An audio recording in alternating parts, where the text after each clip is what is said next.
Sudah diserahkan saya. Ini semuanya istri dia di belakang. Kalau kita sudah hati-hati. Kita beri handphonenya di tangannya. Mudah. Sudah di tangannya.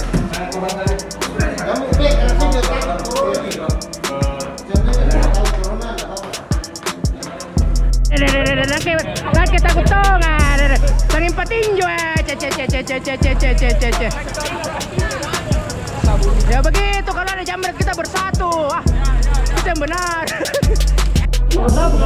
Baku tabrak kok, kenapa kok lari? Woi. Jangan yang ngomong lu tuh. Mana?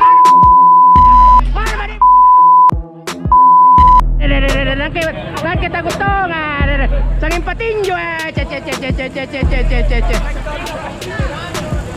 ya begitu kalau ada jamret kita bersatu,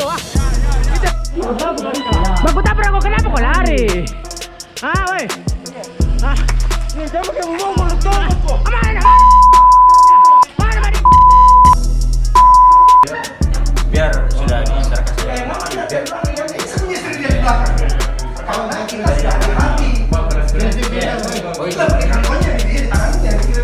Mudah. Sudah di tangannya.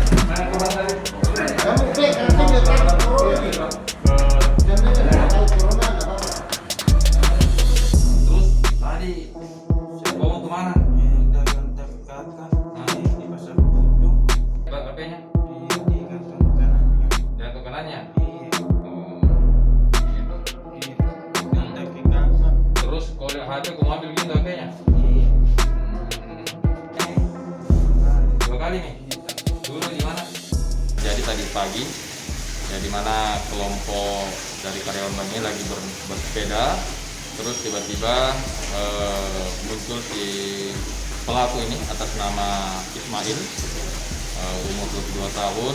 Dia berkendaraan sepeda motor, melihat mungkin ada handphone di kantong daripada korban, sehingga dia mencoba mengambil handphone tersebut.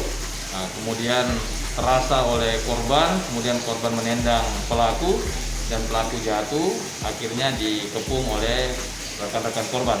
Kita lagi dalami peran pelaku, apakah juga pelaku ini sudah sering melakukan hal yang sama.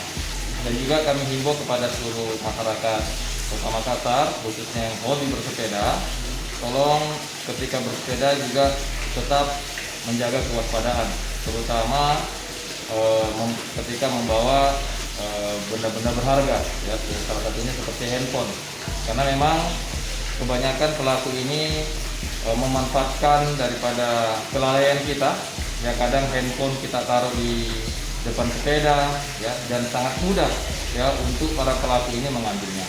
Jadi jangan sampai kita memberikan kesempatan kepada para pelaku untuk mudah melakukan kejahatannya.